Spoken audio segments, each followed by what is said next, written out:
قل هذه سبيلي أدعو إلى الله على بصيرة أنا ومن اتبعني وسبحان الله وما أنا من المشركين. وقال تعالى ومن أحسن قولا ممن دعا إلى الله وعمل صالحا وقال إنني من المسلمين. ولا تستوي الحسنة ولا السيئة ادفع بالتي هي أحسن فإذا الذي بينك وبينه عداوة كأنه ولي حميم. وما يلقاها إلا الذين صبروا وما يلقاها إلا ذو حظ عظيم. صدق الله العظيم. محترم دوستوں اور بزرگوں، اللہ جل جلالہ کا بے انتہا فضل ہے کہ اس نے ہمیں آج یہاں ایک مبارک نسبت پر جمع فرمایا ہے.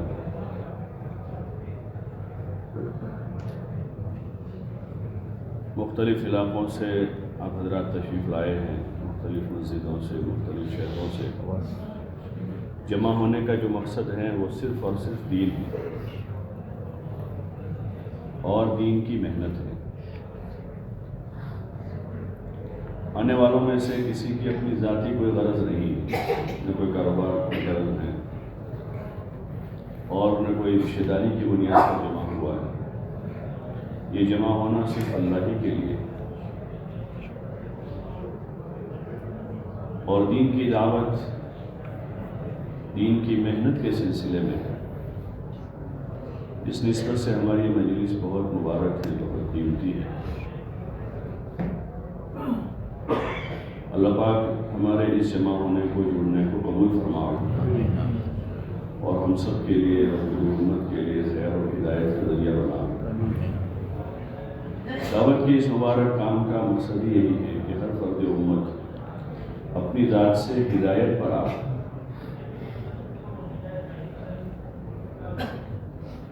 اسی لیے یہ کام ہے.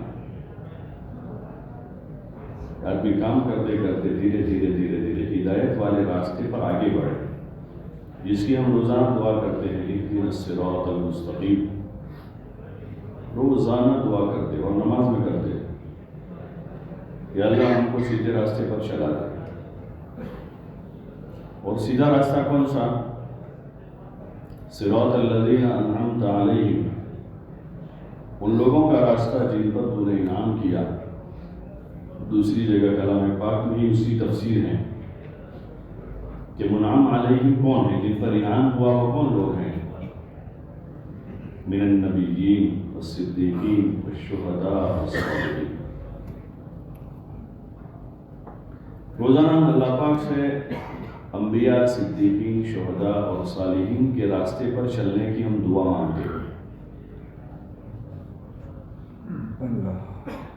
اور روزانہ ہم یہ بھی اللہ سے مانگتے ہیں غیر المغضوب علیہم ولا الضالین، اور ان لوگوں کے راستے پر ہمیں نہ چلانا جن پر تیرا غضب نازل ہوا ہے. اور ان لوگوں کے راستے پر بھی ہمیں نہ چلانا جو گمراہ ہو گئے، راستے سے ہٹ گئے. نصارہ جو اپنے راستے سے ہٹ گئے، ان اللہ ثالث ثلاثہ میں الجھ گئے اور وہ گمراہ ہو گئے. نبیوں کے راستے کی، صدیقین، شہداء اور صالحین کے راستے کی ہدایت اللہ سے مانگتے ہیں. وہ ہدایت حاصل کرنے کا طریق ہے یہ کہ ہر آدمی نکل کر اس درجے کی ہدایت کے لیے کوشش کرے، محنت کرے.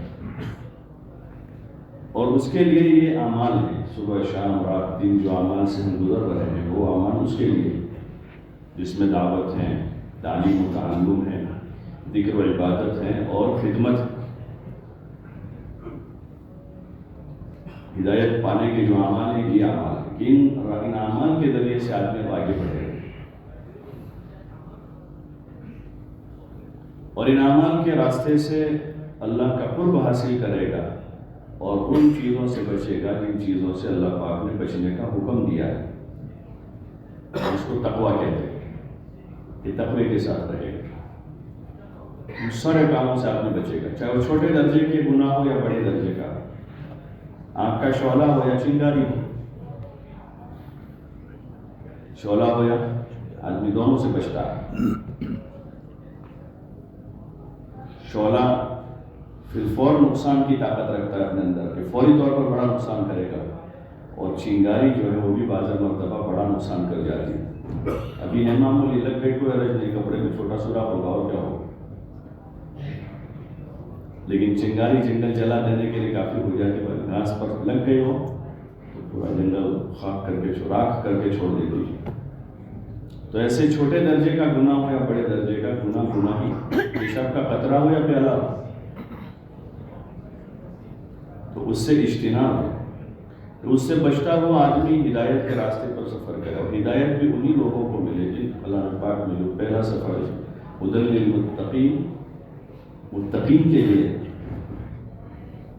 کہ جو پرہیزگار ہیں، اپنے آپ کو بچاتے ہیں کفر سے، شرک سے، نفاق سے، حسد سے، کینے سے، بغض عداوت سے، حب جاہ اور مال کے ناپاک جذبات سے، لوگوں کی ایذا رسانی سے، والدین کی نافرمانی سے، غبن سے، جھوٹ سے، چغلی سے، بڑے بڑے گناہ ہیں۔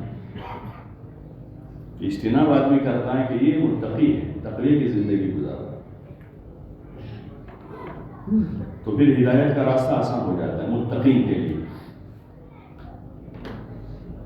ان کے لیے ہدایت کی راہیں کھل جاتی ہے، اور پھر آدمی اس راستے پر چل بھی رہا، محنت کر رہا ہے، صبح شام رات دن اس کا طالب بھی ہے۔ ایک آدمی روزانہ صبح شام دعا مانگتا ہے، یا اللہ ایک سال اولاد دے دے مجھے، خوبصورت پھول جیسا بیٹا دے دے، جو میری آنکھوں کی ٹھنڈک ہو، دل کا سرور ہو، دنیا آخرت کا میرا بہترین ذخیرہ ہو، لیکن شادی نہیں کر رہا، نکاح تو اس کو ملے گی اولاد، ملے گی اس کو، اس کی اولاد نہیں مل سکتی، چاہے وہ کتنے تقوی کے ساتھ دعا مانگے،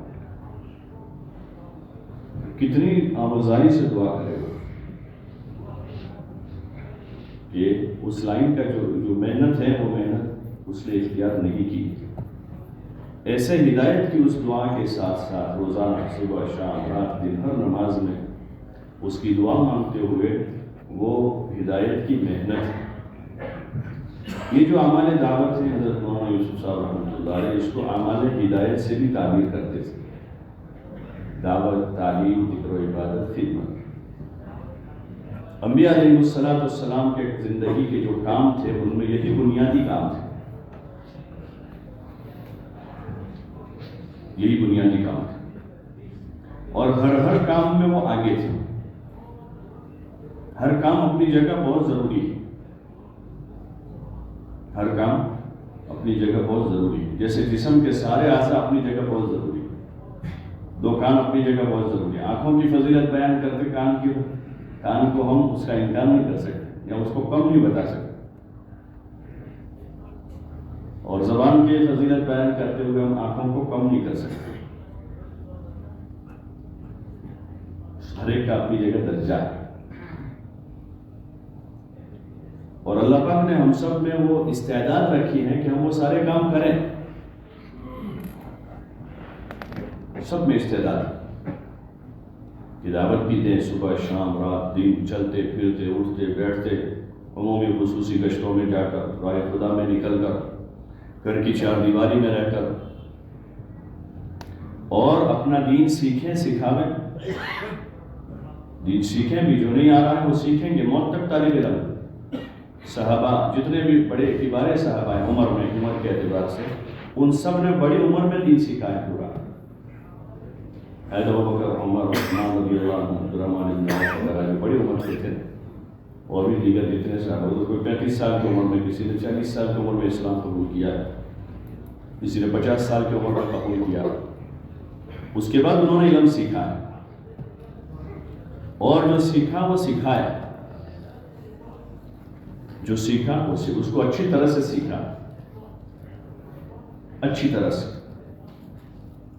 اس لیے ہمارے کام کا ایک بڑا حصہ ہے سیکھنا سکھانا، روزانہ حلقہ ہے تعلیم کا، اس کو قرآن کا سیکھنا سکھانا، انفرادی اوقات میں اپنے دین کے دیگر چیزوں کا سیکھنا سکھانا، نماز کا سیکھنا سکھانا، ذکر کا سیکھنا سکھانا، کیا طریقہ ہے اس کا، تیسرا کلمہ پڑھو بسم اللہ الرحمن الرحیم، تو یہ ذکر کا طریقہ نہیں ہے کہ 5 منٹ میں ایک تسبیح پوری ہو گئی، بلکہ اس کے الفاظ کی ادائیگی جیسے قرآن کی تلاوت ہے، ایسے اذکار کے جو الفاظ ہیں اس کی ادائیگی صحیح ہو، اطمینان سے ہو. ایسے تلاوت کلام پاک ہے، تلاوت کلام بہت سے حضرات ماشاءاللہ کثرت تلاوت بہت تلاوت کرتے ہیں، لیکن ادائیگی صحیح نہیں، ادائیگی صحیح نہیں. اور 20 سال ہو گئے، 25 سال ہو گئے، اسی طرح پڑھتے. رمضان میں 10 ختم، غیر رمضان میں ہر 10 دن میں ختم، 3 پارے روزانہ، لیکن ایک پارہ بھی صحیح. اللہ پاک نے اچھا عمل مانگا اپنے بندوں سے، الذی خلق الموت والحیات لیبلوکم ایکم احسن عملا، اچھا سے اچھا عمل پیش کرو. اس لیے کثرت عمل کے بجائے احسن عمل زیادہ اچھا ہے. ایک آدمی خوب نفلیں پڑھ رہا ہے، خوب تلاوت کر رہا ہے، لیکن اچھا نہیں، صحیح نہیں. مقصود احسن ہے، اچھا کرے، اچھا مانگا اللہ. تو اچھا کرنے کے لیے اچھا سیکھنا پڑے گا.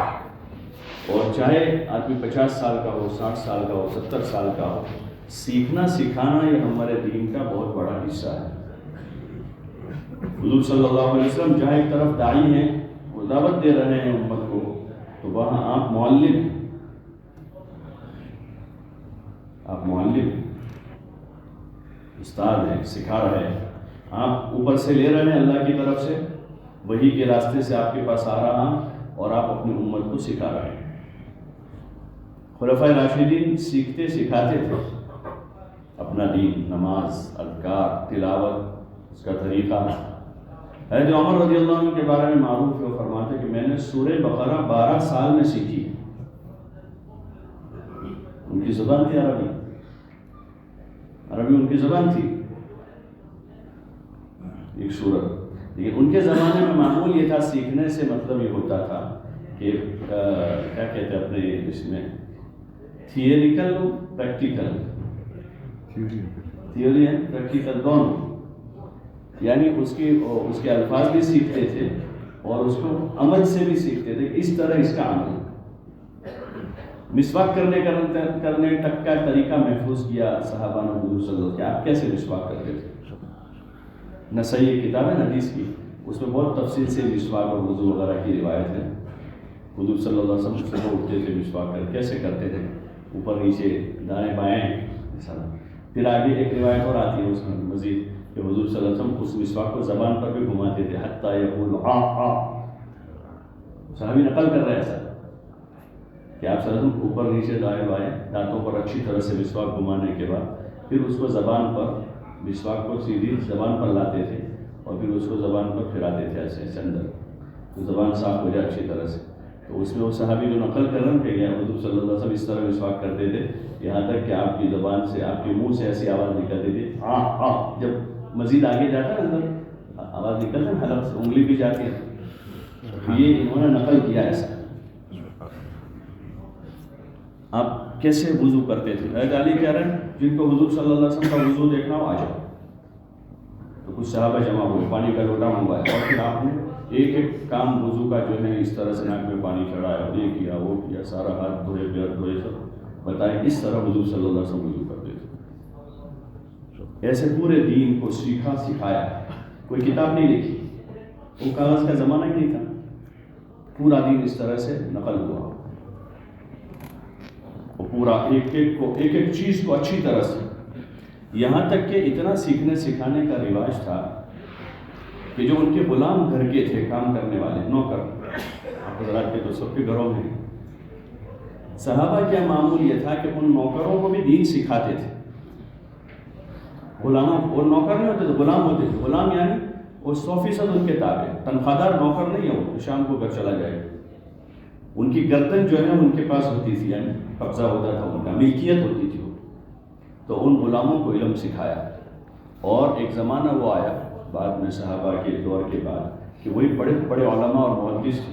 عطا ابن ابی رباح جو تھے، عطا ابن ابی رباح کبار تابعین میں سے مفتی اعظم بنے اپنے زمانے کے.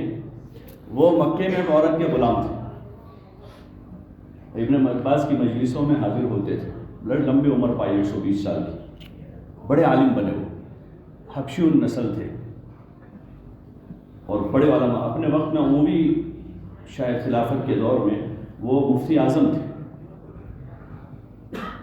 بڑے مفتی تھے وہ، اور وہ نوکر تھے، غلام تھے ایک زمانے میں، مدرسے میں نہیں گئے تھے.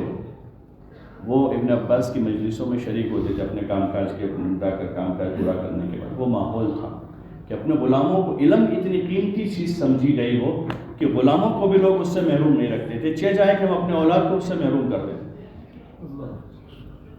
اور ہم خود اس سے محروم رہ کر زندگی گزارتے ہیں. بچے کو حافظ بنا دیا، ایک بیٹے کو مولوی بنا دیا، اور ہم وہیں کے وہیں رہ گئے. اس کام سے یہ چاہا جا رہا ہے کہ ہم میں علم کا شوق پیدا ہو اور ہم اپنا علم سیکھیں. 20 سال پہلے موبائل کو جانتے نہیں تھے، سب کو بھی آتا ہے. اور یہ تو ہمارا بنیادی علم کہ نماز ہماری صحیح ہو، ذکر ہمارا صحیح ہو، تلاوت ہماری صحیح ہو، تجارت ہماری صحیح ہو. بہت سارے مسائل ایسے ہیں تجارت کے، بے فاسد ہوتی ہے، آدمی کرتا ہی رہتا ہے روزہ، فاسد بے ہے وہ. سودا جو ہے نا، سودا مکمل نہیں، کمپلیٹ سودا نہیں ہوا ہے، باتیں ہوتی رہتی ہیں، سودے پر سودے چلتے رہتے ہیں. ابھی ایک نے قبضہ نہیں لیا، دوسرے 3 مالک بدل گئے. بغیر ملکیت کے اگلا کام کر ہی نہیں سکتا. اس کے مسائل ہے تجارت. مسائل کو علماء سے پوچھنا ہوگا. نئی نئی تجارت کی شکلیں دنیا میں رائج ہو رہی ہے، تو اس میں اس نئی تجارت میں کیا استنباط ہیں فقہ میں، حضور صلی اللہ علیہ وسلم کے طریقے میں. یہ ہمارے ایک کام ہے دعوت میں، تعلیم و تعلم. اس کے ابتدائی یعنی پرائمری لیول کا تعلیم و تعلم ہمارے فروج میں یہاں سے شروع ہوتا ہے کہ سورہ فاتحہ، صورتیں، کلمہ صحیح کریں، نماز صحیح کریں، کھانے کے آداب، سونے کے آداب، وہ ابتدا ہے. اور جو یہ عمومی ہماری محنت ہے، اس لیے مسائل کا دروازہ عموم میں نہیں کھولا جاتا ہے. فضائل اور یہ بنیادی ضروری چیزوں کا سیکھنا سکھانا فروج کے زمانے میں ہے. باقی اس کا مطلب یہ نہیں کہ اب آگے کا دروازہ ہم بند کرتے ہیں. اب انفرادی طور پر ہر آدمی جس کی جو ضرورت کا علم ہے وہ سیکھیں، سکھا، ہر ایک سیکھے، سکھا. بڑھاپے تک آدمی، بڑھاپے کے مسائل آئیں گے، بوڑھا ہو جائے نا، معذوری کے مسائل ہیں. بڑھاپے میں معذوری ہو گئی، چلنے پھرنے سے، پیشاب پخانے کے بعض آزار ہیں. آدمی معذور کب قرار دیا جاتا ہے؟ شریعت. ایک تو آدمی نے خود اپنے آپ کو معذور کر دیا، آیا مسجد میں کرسی پہ بیٹھ گیا، فرض نماز کرسی پہ بیٹھ کے پڑھ رہا ہے، بھائی حاجی صاحب میں بس معذور ہو گیا ہوں. آپ نے اپنے معذوری کا سرٹیفکیٹ لیا کسی عالم سے کہ آپ معذور ہیں؟ ہوتا ہے سرٹیفکیٹ لیتا ہے آدمی ڈاکٹر سے، کہیں ادارے میں ہوتا ہے کہ مجھے تکلیف ہے تو اس کا سرٹیفکیٹ بنتا ہے، تب گورنمنٹ کے شعبے میں وہ ویلڈ ہوتا ہے، وہ لوگ اس کو معتبر مانتے کہ بھائی آدمی معذور ہے. لیکن شریعت میں آدمی نے کسی سے سرٹیفکیٹ نہیں لیا اور اپنے آپ کو معذور کر دیا. فروج سے معذور ہو گیا، پھر بوڑھا ہو گیا. بھائی آپ پرانے کسی ساتھی سے ملیں، ان سے بات کریں، بھائی میرے اس طرح کے مسائل ہیں تو میں جماعت میں کیسے جاؤں؟ ہوتا نہیں ہوتا کہ آدمی اپنے آپ آدمی ریٹائر ہو جائے گا، اپنے آپ ہو جائے گا. آپ مشورہ لے کہہ رہے ہیں کہ نہیں حاجی صاحب بیمار رہتے ہیں، تکلیف تھوڑا، لیکن آدمی خود ہی معذور ہو جائے تو نفس کا بڑا حصہ ہو جاتا ہے اس میں، اعمال کے اعتبار سے بھی، دعوت کے اعتبار سے بھی. تو اس لیے ضروری ہے کہ ہم علم کی روشنی میں چل رہے ہیں. اس کام سے مولانا الیاس صاحب رحمۃ اللہ علیہ فرماتے تھے، علم اور ذکر یہ 2 پر ہیں. پرندے کے 2 پر ہوتے ہیں، 2 پروں سے اس کی پرواز ہے. اگر پر نہیں ہے تو پرندہ کچھ بھی نہیں، اڑ نہیں سکتا، وہ اب اڑ نہیں سکے گا. یہ دونوں پر ہیں اس میں. تو اس لیے اس کی ضرورت ہے کہ ہم دروازہ بند نہیں کر رہے. 10 صورتوں پر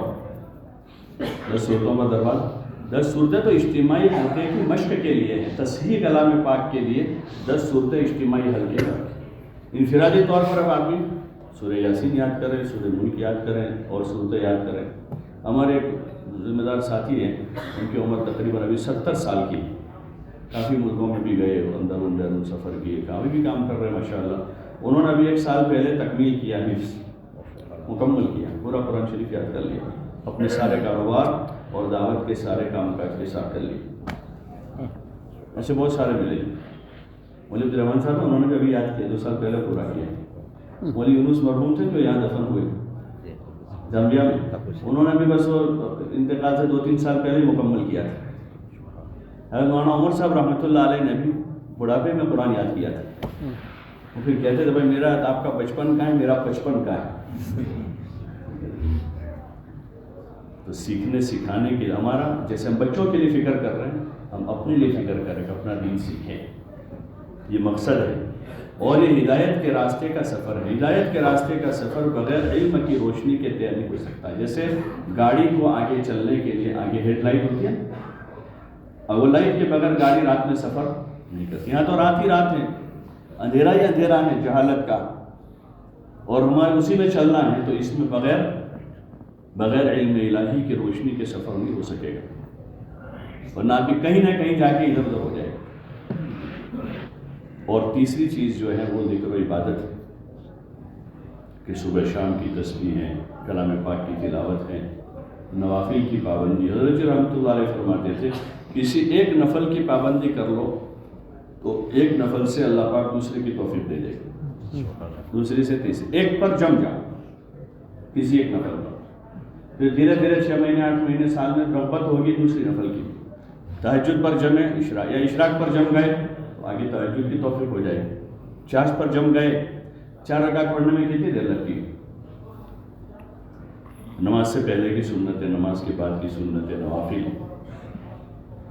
کثرت عبادت بھی انبیاء کا کام تھا، جہاں حضور صلی اللہ علیہ وسلم کو یہ کہا گیا ان لک فی النہار سبحا طویلا، وہیں آپ کو یہ کہا گیا قم اللیل الا قلیلا، کہ رات دن میں آپ کو لمبا تیرنا ہے، یعنی بڑی جد و جہد ہے آپ کے لیے، بڑا محنت کرنی ہے، لوگوں کے پاس جانا ہے، ملنا ہے لوگوں سے، اللہ کی بات کرنی ہے لوگوں سے، سمجھانا ہے، رسالت کا حق ادا کرنا ہے۔ تو دن میں کام ہی کام ہے، بہت سارا کام تھا، آپ کو دن بھر مصروف رہتے تھے، اور رات میں پھر کیا کہا قم اللیل الا قلیلا، کہ پوری رات عبادت کرو، ہم اگر تھوڑا سو بھی لیا کرو، ہم اس کا عکس تو کر لیں، اس کا الٹا بھی اگر ہم کر لیں، پوری رات سو لیں، تھوڑی عبادت بھی کر لیں، تو دھیرے دھیرے اللہ پاک آگے کی توفیق عطا فرمائے۔ یہ ہمارے کاموں میں سے کام ہے، عبادت کی کثرت، اور اس میں یہ ہے کہ بھائی ابتدا کریں، دھیرے دھیرے کر کے آگے بڑھیں۔ اور چوتھا کام ہے خدمت، مخدوم نہ بنے۔ اگر مخدوم بن گئے تو مسئلہ ہی مسئلہ ہے، گھر میں میاں بیوی کا وہی مسئلہ ہے، خادم کون دونوں میں سے؟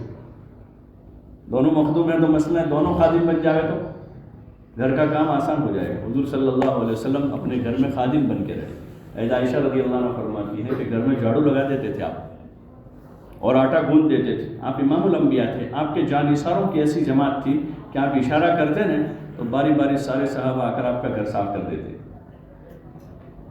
اور روزانہ کوئی نہ کوئی آپ کے لیے کھانا لے کر آ جاتا۔ جانثار تھے آپ کے ارد گرد، اور آپ کو فیسلٹی تھی، آپ کتنے غلام آپ نے آزاد کیے، ان میں سے 2 اپنے گھر میں رکھ لیتے۔ خدمت کرنا کوئی عیب کی چیز نہیں، وہ کوئی چھوٹا ہونے کی علامت نہیں۔ اس وقت کریز یہ ہو گیا کہ آدمی یہ سمجھتا ہے کہ میں کوئی ایسے خدمت کا کام کروں گا گویا کہ معاشرے میں چھوٹا سمجھا جاؤں۔ امام الانبیاء والمرسلین، آپ تصور کریں ذرا، آپ امام الانبیاء اور آپ کے پاس فیسلٹی فل ہے، جانثار آپ کے آگے پیچھے ہیں، آپ کا دعا بے دہن نیچے نہیں گرنے دیتے تھے، لیکن آپ کے گھر مہمان آتے تھے تو آپ صلی اللہ علیہ وسلم اپنے ہاتھوں سے اپنے مہمانوں کی خدمت کرتے تھے۔ حضرت عائشہ رضی اللہ عنہ فرماتے ہیں کہ میرے گھر میں حضور آٹا گوندھ دیتے تھے، جھاڑو لگا دیتے تھے، بکری کا دودھ دھو لیتے تھے، اور وہ چیز منتقل ہوئی صحابہ میں۔ حضرت ابوبکر رضی اللہ تعالیٰ عنہ کی عادت تھی، محلے میں چلتے پھرتے آتے جاتے، جب کوئی چھوٹی بچی دھونے بیٹھی ہوتی تو کہ لاؤ بیٹا میں دھو دیتا ہوں، دودھ دھو دیتے تھے۔ عام متن گھروں میں بکریاں تھیں، وہاں تھا وہ۔ تو جب خلیفہ بن گئے، امیر المومنین بن گئے، تو وہ بچیاں باتیں کرنے لگی آپس میں، تو ابوبکر بہت بڑے ہو گئے، مسلمانوں کے خلیفہ بن گئے، اب ہماری بکری نہیں دھوئیں گے۔ تو ابوبکر رضی اللہ عنہ کہا کہ لاؤ بیٹا، جھاگ والا دھونا ہے کہ بغیر جھاگ کا؟ ابوبکر تو وہی ہے، اور دودھ نکال لیتے تھے ان کا۔ حضور علیہ السلام سفر میں تھے نا، وہ صحابی جن کے ساتھ باری تھی سواری میں، تو انہوں نے کہا یا رسول اللہ آپ تشریف رکھیں، میں ہی نکیل پکڑ کے چلتا رہوں گا۔ تو حضور صلی اللہ علیہ وسلم فرمایا کہ نہیں بھائی ایسی بات نہیں ہے، اگر تم اس لیے خدمت میری کرتے ہو کہ میں کمزور ہوں، ایسی بات نہیں، میں تو تم سے بھی زیادہ طاقتور ہوں۔ اللہ نے 40 مردوں کی طاقت دی تھی حضور علیہ السلام، میں تم سے زیادہ طاقتور ہوں۔ اور اگر تم اس لیے کر رہے ہو کہ تم کو ثواب کی ضرورت ہے تو ثواب کا تو میں بھی محتاج ہوں، حالانکہ امام الانبیاء اتنا بڑا درجہ ہے کہ مجھے ثواب کی ضرورت ہے۔ ہم مستغنی نہیں ہو سکتے ثواب سے، کسی بھی قسم کی نیکی سے ہم مستغنی نہیں ہیں، اس لیے جماعت میں نکل کر خدمت کرتے ہیں، کھانا پکاتے ہیں، دسترخوان بچھاتے، اٹھاتے ہیں، معمولی بستر پر سو جاتے ہیں۔ آپ لوگ ذرا موٹا رکھتے ہو لیکن آپ کے حساب سے تو معمولی ہے گھر کے بستر کے مقابلے میں، نہیں حقیقت ہے یہ کہ معمولی بستر پر سو جاتے ہیں، گھر میں موٹا کرتا ہے اس کے مقابلے میں۔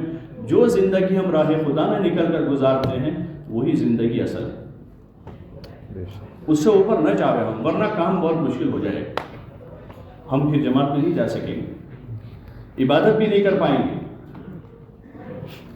جسم کو طاقت چاہیے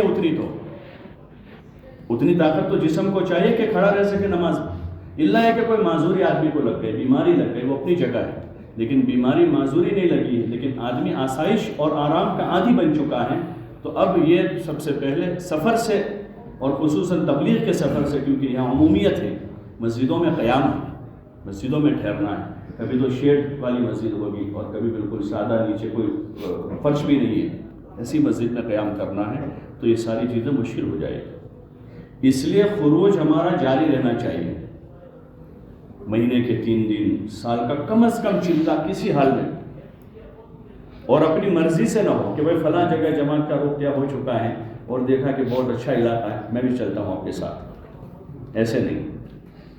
جماعت بنا کر پیش کر دے مشورے والوں سے کہ ہماری جماعت 12 آدمی کی تیار ہے، آپ حضرات مشورہ کر لیں کے لیے، ماشاءاللہ 4-5 آدمی 4 مہینے والے، 2-3 چیزیں، بہت مناسب جماعت ہے، آپ ذرا فکر نہ کریں، جہاں بھیجے وہاں ہمارے ترتیب بنا دیں۔ راحت اور تکلیف مقدر کی، راحت اور تکلیف، بعض مرتبہ آپ کی بہت راحت والی جگہ ہوتا ہے لیکن وہ تکلیف نہیں ہوتا ہے، تکلیف نہیں ہوتا ہے۔ میاں جی وہاں ترتیب بناتے تھے تو جماعتیں بنتی آتی جاتی، سال والوں کو جوڑ کے کرتے، پھر وہ واضح جاتے کہ حضرت مجھے یہاں بھی وہاں کر دو، یہ روک کر دو، وہ کر دو، وہ بہت سمجھاتے، پھر نہ مانتے تھے، جملہ کہتے تھے، بھائی جو ہنستے ہنستے جاتے ہیں وہ روتے روتے آتے ہیں، اور جو روتے روتے جاتے ہیں وہ ہنستے ہنستے آتے ہیں۔ یعنی پوش شاپ تھا جانا، اس رخ پر سفر کرنا، ان ساتھیوں کے ساتھ جانا، وہ جاتے تھے کہ حضرت ہم کو اس میں کر دو، اس جماعت میں جوڑ، وہ سمجھاتے ان کو، اور پھر نہ سمجھے آخری جملہ یہ کہتے تھے کہ ابھی تم ان کے ساتھ جانا پسند نہیں کرتے ہو، نئے لوگ ہیں، نئے لڑکے ہیں، ان کو محنت کرنی پڑے گی، تم کو تھکنا پڑے، لیکن ہنستے ہنستے آؤ گے، ابھی چلے جاؤ۔ اور بعض مرتبہ نہیں اس جماعت میں جانا ہے، فلاں علاقے میں جانا ہے، پھر روتے روتے آؤ گے، ابھی ہنستے ہنستے جاؤ گے کہ ہماری مرضی کا ہو گیا، ہم نے جو چاہا ایسا رخ بن گیا، ایسی جماعت مل گئی، لیکن وہ کہتے تھے کہ جب آؤ گے تو روتے روتے آؤ گے۔ تو مقدر کی ہے راحت اور تکلیف، ہم اتنے اپنے آپ کو اتنے آسائش اور آرام کے عادی نہ بنا دیں کہ ہمارا نفس اتنا گھبرا جائے کہ سفر ہی نہ کرے وہ، بلکہ جو زندگی ہم جماعت میں گزارتے ہیں وہ ایک مشق ہے کہ جماعت میں آدمی ہے، آپ کے یہاں کی بھی جماعت جاتی ہے تو آپ کا تام کا جو سیٹ ہوتا ہے تھیلا برتن کا، وہ کتنا ہوتا ہے ہمارے اتنا ہوتا ہے، آپ کا اتنا ہوتا ہوگا، اور کتنے آدمی کی جماعت ہوتی ہے؟ 10-12 آدمیوں کی جماعت ہوتی ہے، ناشتہ بھی کرتے ہیں جماعت میں، کھانا بھی کھاتے ہیں، شام کا کھانا بھی کھاتے ہیں، 12 آدمی کھاتے ہیں یا 2 آدمی کھاتے ہیں، اور مقامی 2-4 آ گئے تو مہمان بھی ہوتے ہیں، برابر ہے۔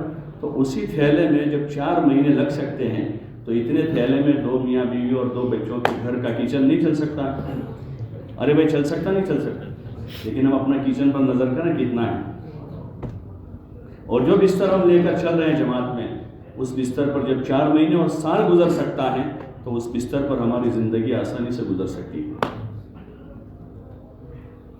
وہ مشق ہے، عملی مشق ہے، زندگی ایزی ہو جائے گی، بہت آسان، اور پھر تبلیغ کا کام جو ہے لڈو جیسا ہو جائے گا کہ آدمی منہ میں رکھا کہ اتر گیا، اتنا آسان کام ہے یہ، اتنا آسان کام اللہ نے دیا ہے، غریب امیر فقیر مالدار ہو سب کو، یعنی ایسا آ سکے، سب آسانی سے چل سکے، سب نب جائے، اتنا آسان کام ہے، اس لیے اس کو مشکل نہ بنا اللہ کے واسطے، اور خدمت کا جذبہ رکھیں گے مسئلہ حل ہے، مخدوم بن گئے تو پوری دنیا مل جائے گی، ہمارا پیٹ نہیں بھرے گا، مخدوم بن گیا آدمی، نیچے ایک گدا ہے، ایک گدا تھوڑا اس سے بڑا ہے، ایک پلنگ ہے، اب آدمی اس میں استقرار یہاں یہاں وہاں، تو اس میں بھی یہ بھی مل گیا، پھر بھی یار وہاں کیوں نہیں ہوا میرا سے، آدمی کو وہ اندر کا اندر وہ رہے گا کہ اس سے اچھا تھا اس سے. اور اگر وہی بستر اپنا ہی لیے پھر رہے ہیں تو جہاں گئے وہاں اپنا تو آرام والا بستر وہی ہے جو ہمارے ساتھ ہے. اس لیے اس کی کوشش کریں اپنے کام کو بزرگوں کے اسی طریقے پر باقی رکھیں. ہاں اپنے ہمارے بزرگ جو تھے بعض حضرات تو وہ اپنی جوانی میں بڑی آرام اور آسائش والی زندگیاں گزار چکے تھے، لیکن تبلیغ میں آنے کے بعد وہ نیچے اتر گئے. تبلیغ میں آنے کے بعد نیچے اتر گئے. یہ کام کرنا ہے بقول حضرت مولانا عمر صاحب رحمۃ اللہ علیہ، اللہ ان کے درجات فرماتے تھے کہ بھائی بکریوں اونٹ پر بیٹھ کر بکریاں نہیں چرائی جاتی. بکریاں چرانے کے لیے ریوڑ میں ہی آنا پڑتا ہے. اونٹ پر بیٹھا بیٹھا آدمی بکریاں نہیں چرا سکے گا. اپنا جو معیار نیچے آئے، اور وہ معیار نیچے اپنے آپ آ جائے گا جب ہم قربانی کے ساتھ چلتے رہیں تو نفس بھی اور جسم بھی اس کا عادی ہوتا جائے گا. اور جب مجاہدہ اندر سے نکل گیا تو سمجھو تبلیغ کی جان نکل چکی، مردہ جسم ہے. ایک بزرگ فرماتے تھے کہ تبلیغ کا جزو اعظم وہ قربانی اور مجاہدہ ہے. اس کے سارے اعمال اپنی جگہ پر ہیں، جیسے پورا جسم ہے، یہ پورا جسم، سر ہاتھ پیر سارا جسم ہے، لیکن یہ جسم روح ہو تو جسم ہے، اس میں روح ہی نہیں ہے تو بے جان ہے. ایسے تبلیغ کے سارے اعمال کے ساتھ مجاہدہ صفت جوہد. حضور صلی اللہ علیہ وسلم کی زندگی میں بڑا جز تھا جو ہے مجاہدے کا. صحابہ نے اسی مجاہدے کے ساتھ اپنا کام چلایا.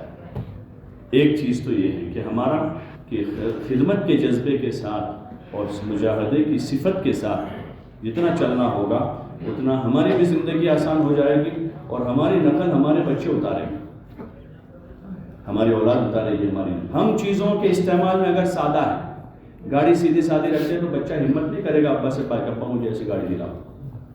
ابا کے پاس سادہ موبائل ہے تو بچہ زیادہ جرأت نہیں کرے گا کہ مجھے ایسا دلاؤ.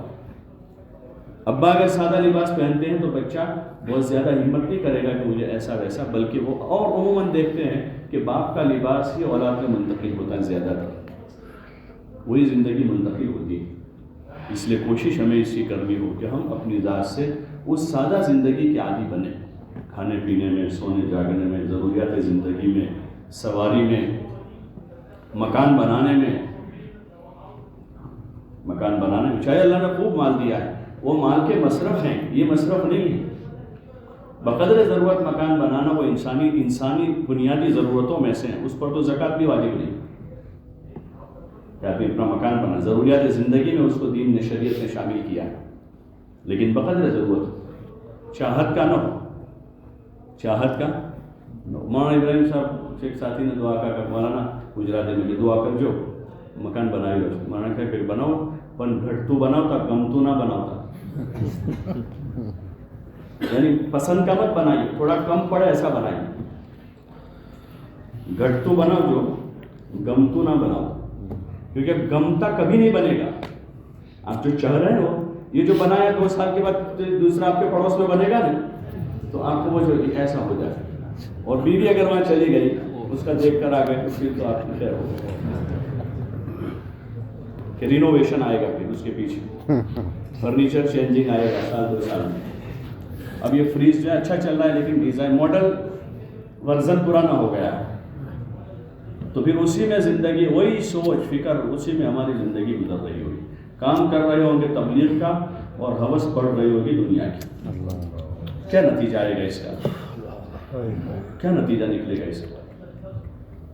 اس لیے ضرورت ہے اس کی کہ ہم ان امور میں ذرا اپنے آپ پر بریک لگا. پہلے ہم بریک لگا دیں گے اپنی ذات پر، اپنی ضروریات میں، تو انشاءاللہ بیوی بچوں پر اس کا اپنے آپ اثر ہو. وہ خود دیکھیں گے کہ اتنے ہائی فائی جا رہے تھے بالکل نہیں جا رہے، تو خود ہی وہ دعوت مل جائے گی ان کی. اور پھر فضائل صدقات کو پڑھ کے خوب سنا گھر میں. دیگر کتابیں بھی سنانی، لیکن صدقات کے وہ ابواب. حضرت شیخ رحمۃ اللہ علیہ فرماتے تھے کہ میں نے اس کا ایک حصہ مالداروں کے لیے لکھا ہے، ایک حصہ غریبوں کے لیے لکھا ہے، فضائل صدقات. تو وہ پھر بھی بچوں کو پڑھ کے سنا. اور حکایت صحابہ میں صحابہ، صحابیات، ازواج مطہرات کی سادگی، ان کی جفاکشی اور ان کے جو قصے ہیں وہ سنائیں گے ہم. اور اس لیے سنائیں گے ایک ہدف کے ساتھ، ایک ٹارگٹ کے ساتھ، برکت کے طور پر نہیں، صرف برکت تو ہوگی ہی ہوگی انشاءاللہ، لیکن ایک ہدف کے ساتھ کہ ہمیں جیسے ایک بچہ، ایک باپ اپنے 5 سال کے بچے کو میاں بیوی نے طے کیا کہ اس کو ڈاکٹر بنانا ہے، تو اس نیت، اس ذہن کے ساتھ ان کا اسکول، ان کا نیچے سے اس کی یعنی جو ابتدائی تعلیم ہے وہ اسی روپ سے سوچتے کہ اس کو کون سی اسکول میں ڈالا جائے تاکہ آگے جا کے ڈاکٹر بنے، اس کو سرکاری اسکول میں نہیں ڈالتے، ان کے ٹارگیٹ ہے۔ پھر روزانہ گھر پر اس بچے پر محنت ہو رہی، اس کے ذہن میں ایک بات بٹھائی جا رہی ہے مجھے ڈاکٹر بننا ہے، اور اس کو ڈاکٹر بنانے کے پیچھے زمین بیچ دیتے ہیں لوگ، بیوی اپنے زیور بیچ دیتی ہے کہ خرچہ اس کے پیچھے آئے گا۔ ایک ہدف انہوں نے بنایا، ایک موہوم چیز ہے یہ، کامیابی اس میں یقینی نہیں ہے، بہت سے ڈاکٹر آپ کو بیکار ملیں گے، کامیابی یقین، لیکن انہوں نے ہدف بنایا۔ ہم سوچیں کہ کیا ہم نے اپنے بچوں کے بارے میں کوئی ہدف بنایا؟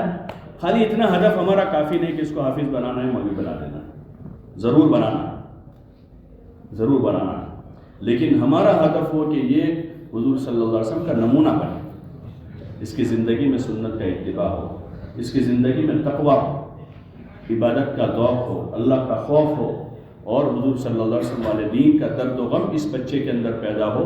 اسی کے لیے حکایت صحابہ ہیں کہ صحابہ کی زندگی کو گھروں میں پڑھا جاوے، سنا جاوے۔ ہاں، پہلے پرانے نیک اور شریف گھرانوں میں اس کا ماحول تھا کہ انبیاء کے قصے، صحابہ کے واقعات اور اولیاء کے قصے گھر کی عورتیں اپنے بچوں کو سناتی تھیں۔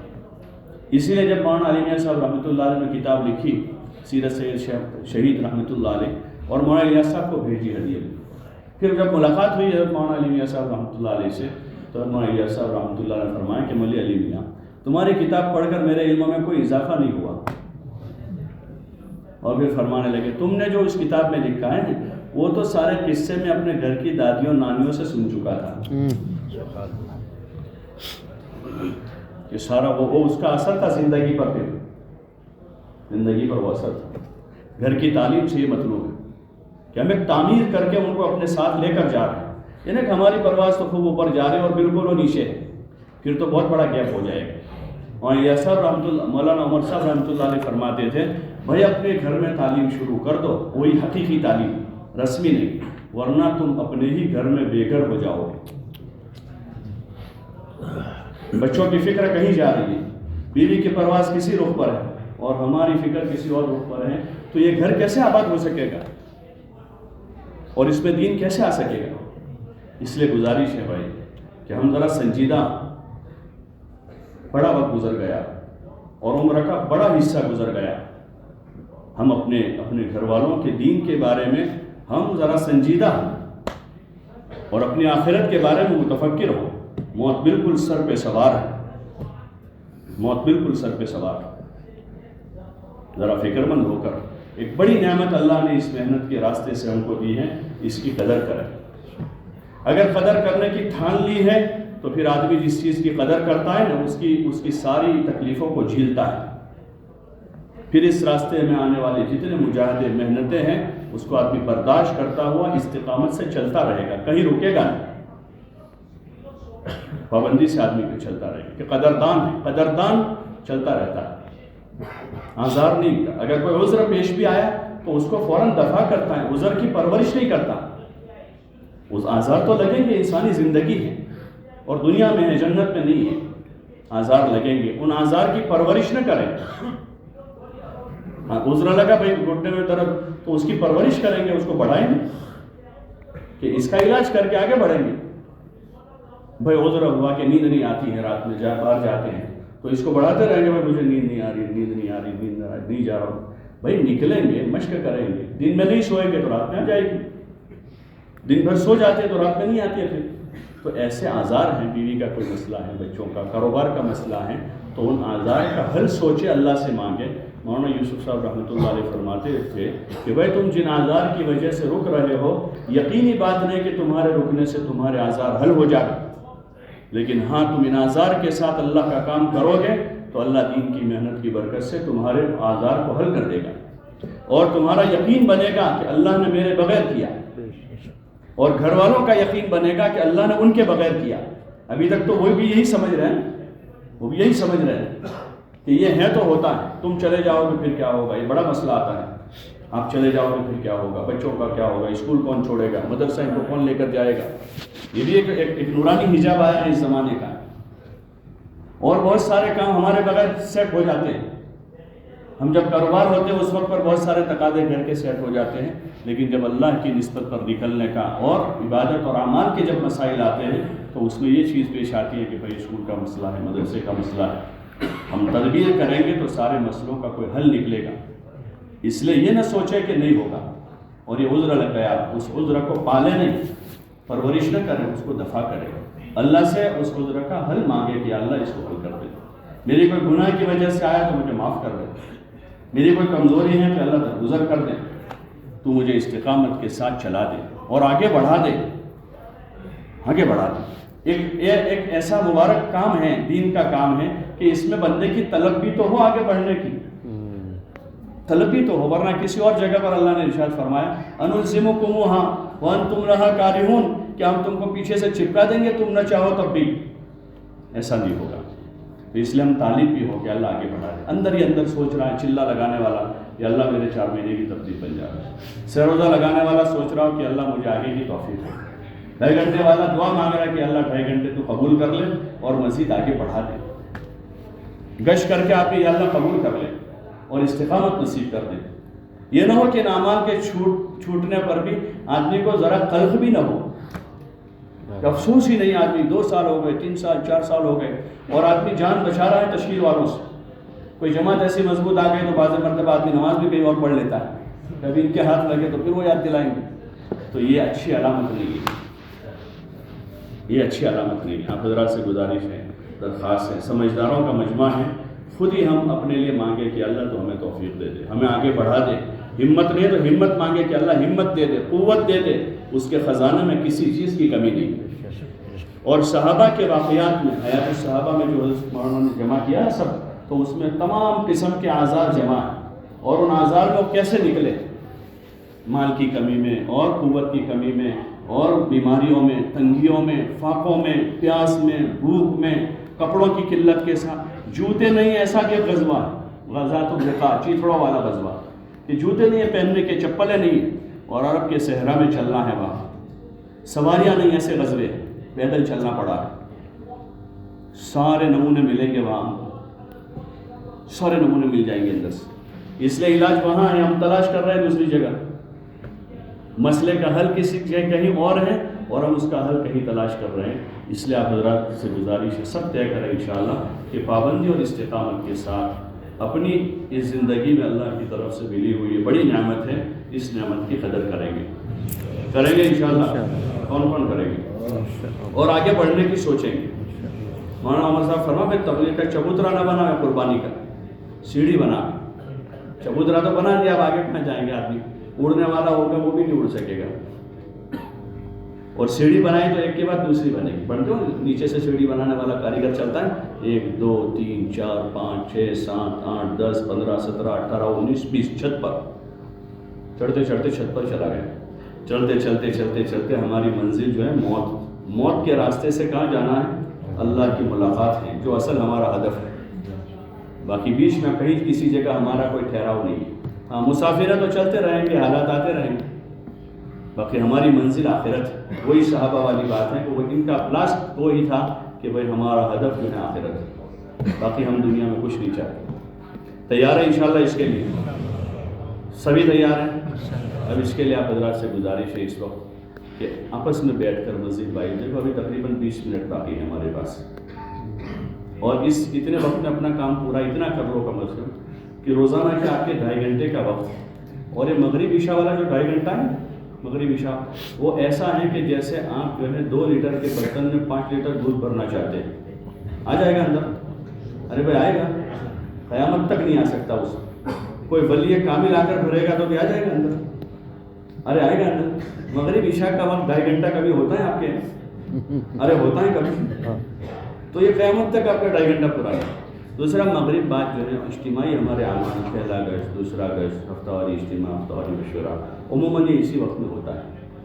تو پھر ہماری ملاقاتیں جو اصل کام ہے، گھر گھر جانا، ایک ایک سے ملنا، ان سے بیٹھنا، اظہار محبت کرنا، ان کو سینے سے لگانا، ایک تعلق بنانا، پھر اللہ رسول کی اعمال ایمان کی آخرت کی باتیں ان کو کر کے گھر کے ماحول کے بارے میں ان کو فکر مند کرنا اور راہ خدا میں ان کو نکلنے کے لیے تیار کرنا، یہ سارا کام ہم کیسے کر سکیں اور ہم امت پر کیسے جا سکیں؟ ہمارا کام سمٹ کے 2-3-4% لوگوں میں گھومتا رہے گا، وہی 3 دن میں جا رہے ہوں گے، وہی چلے میں جا رہے ہیں گے، وہی مشورے میں بیٹھ رہے ہوں گے، وہی نماز میں ہوں گے، رمضان میں وہی روزے رکھیں گے۔ کچھ لوگ وہ ہوں گے جن کے خاندانی دینداری ہیں، وہ مسجد آتے جاتے رہیں گے، نماز پڑھ کے نکل جائیں گے، اور امت کا ایک طبقہ جو ہے ارتداد کے دہانے پر کھڑا ہے، ارتداد کے دہانے پر کھڑا ہے۔ ان کو اس ارتداد سے بچانے کا راستہ یہی ہے کہ ہم روبرو ان کے پاس جا رہے ہیں، ان سے ملیں گے۔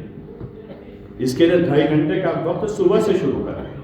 اگر صبح جلدی مصروفیت آپ کے یہاں ہوتی ہے 2-4 گھنٹے، بھائی 7 سے 10 11 12 تک، تو ظہر بعد آپ 2 گھنٹے لگا دیں، آپ نکلیں۔ یہ نہ بیٹھے بیٹھے طے نہ کریں کبھی ابراہیم بھائی وہ تو آفس پر ہوں گے، اسماعیل بھائی وہ تو اس وقت آرام کر دیں، موسیٰ بھائی وہ باہر گئے ہوئے، قاسم بھائی وہ چلو پھر دیکھتے ہیں کل انشاءاللہ، آج کا دن تو پورا ہو گیا۔ اس طرح تجارت چلتی ہے بھائی؟ ارے بولو نہیں چلتی اس طرح۔ آپ اپنا وقت طے کریں کہ بھائی مجھے 11 سے 1-2 گھنٹے روزانہ لگانا اور آدھا گھنٹہ مغرب بعد یا عصر بعد لگانا۔ اب 11 سے 1 میں آپ تلاش کرو کہ اس وقت کون کون ملے گا، یہ نہیں ملے گا، یہ بھی نہیں ملے گا، یہ بھی نہیں ملے گا، یہ مل جائے گا، ان کے پاس جاؤ، گھر پر نہیں دکان پر چلے جاؤ۔ ہم ہی طے نہ کریں، بہت بیزی ہو تو بات کرنے کا ٹائم نہیں ان کے پاس، ہم ہی طے کر رہے ہیں۔ تو ابھی ہم لوگ پرسوں ایک ملاقات میں ہمارے ساتھی نے فون کیا، انہوں نے تو پہلے یہی بات تھی کہ وہ بہت بیزی ہوں گے، پھر انہوں نے پہلے بھی ان کے بات میں نے کہا فون تو کر لو بھائی، تو انہوں سلیم نے فون کیا ہوں، تو وہ تو کہتے ہیں آپ نے مجھے پہلے فون کیا، تو میں تو انتظار میں بیٹھا ہوں، آپ لوگ کہاں ہو؟ پہلے فون کیا تھا ان کو کہ وہ آنا چاہتے ہیں آپ کے پاس، پھر وہ بات ہو گئی، دوسری ملاقات میں چلے گئے، اور پھر انہوں نے کہا کہ ظہر کا وقت بھی قریب ہے اور وہ مصروف ہوتے ہیں، ظہر میں آتے ہی نماز میں، تو میں نے کہا فون تو کر لو، تو انہوں نے فون کیا، تو انہوں نے کیا کہا بھائی میں تو تمہارے انتظار میں بیٹھا ہوں دکان پر۔ پھر وقت قلیل تھا تو ہم نہیں گئے، ان کو کہا کہ آپ مسجد میں ہی آ جاؤ کیونکہ آنے جانے میں وقت چلا جائے گا، مسجد میں ملتے۔ تو اس لیے ہم طے نہ کریں بلکہ ہم وقت اپنا طے کر لیں، بھائی صبح 7 سے 9 کا ہم نے وقت طے کیا، اس وقت میں ہمارے محلے کے لوگوں میں سے کون کون ملتے ہیں ان سے ملیں، جو اس وقت نہیں ملتے ان کو شام کو ملیں، بعض وہ ہوں گے جو آپ کو ہفتے بھر نہیں ملیں گے، اتوار کو ملیں گے، ان کو اتوار کو ملیں۔ اور بستی میں شاید ہماری مسجد میں 2 آدمی ایسے ہیں جو سال بھر نہیں ملتے، عید کے دن ملتے ہیں۔ کب ملتے ہیں؟ وہ دیہات میں دکان کرتے ہیں، دیہات میں روزانہ صبح جو ہے جلدی نکل جاتے ہیں، رات دیر سے آتے ہیں، اور بالکل فرصت سے وہ ہوتے ہیں، عید کے 2-3 دن چھٹی کرتے ہیں۔ تو ہم عید کے دن صبح کے مشورے میں اس امر کو لیتے ہیں کہ بھائی یہ جو 2-3 آدمی ہیں ان سے آج جا کر ملاقات کر لو۔ تو ایسے بھی لوگ ہوتے ہیں بعض، لیکن 100% آدمیوں سے آپ کی ملاقاتیں ہو جائے گی 15 دن میں 1 مرتبہ۔ اس لیے آپ لوگ وقت طے کریں سارے ساتھی، اور قربانی کے ساتھ طے کریں۔ آپ کا شاید کچھ ٹائم شیڈیول آگے پیچھے ہے، سب تاجر لوگ ہیں، آپ 7 بجے کے بجائے 7:30 کو دکان کھولیں گے تو آپ سے کوئی حساب لینے آنے والا ہے؟ ارے بھائی آنے والا ہے کوئی؟ اگر آپ 12 بجے بند کرتے 11 بجے بند کر دیں گے تو آپ کو کوئی پوچھنے والا ہے کہ کیوں بند کر رہے ہیں؟ بند کرو۔ آپ اپنا تھوڑا ٹائم سیٹ اپ میں آگے پیچھے کر کے بھی، لیکن ملاقات کا مضبوط نظام بناؤ گے انشاءاللہ۔ اور 3 دن کا اپنا ہفتہ طے کرو، ہر ذمہ دار ساتھی اپنے ساتھ 2-3 معاون اور اپنی جماعت بناؤ، اس طرح سے ہفتے طے کر لو، اور اپنا سالانہ خروج کا مہینہ طے کر لو کہ کون سے مہینے میں نکلنا ہے، جنوری، اور جو مہینہ طے کر لیا اب اس میں جڑ جاؤ، ٹھیک ہے انشاءاللہ بھائی؟ ٹھیک ہے، تو اب دیکھو کوئی ساتھی باہر نہ جاوے، 10-12 منٹ جو بچے، کتنی دیر ہے اذان میں؟ 57-58 پر ہے، تو ابھی تقریباً 13-14 منٹ ہے، اتنی دیر میں کام آسانی، مسجد والے بیٹھ جائیں گے آسانی سے ہو جائے گا۔ جو مسجد والے آپس میں بیٹھے ہوئے ہیں وہ وہیں اپنا حلقہ لگائیں، جلدی قلم پین نکالیں اپنے، اور ذرا تیزی سے، بیچ میں دوسری کوئی بات نہ کریں، سیدھے لائن سے پوچھنا شروع کر دو کہ آپ کا مہینہ، آپ کا ہفتہ، آپ کا کون سا ہے۔ پورا یہ مجمع جتنا بھی بیٹھے ہیں وہ سب اپنا اپنا طے کریں، بھائی ذرا جلدی سے ہلکے لگا دو، ذرا جلدی سے، اور کوئی مسجد کا ساتھی اگر آگے پیچھے جلدی اپنی مسجد والوں کے پاس آ جائے۔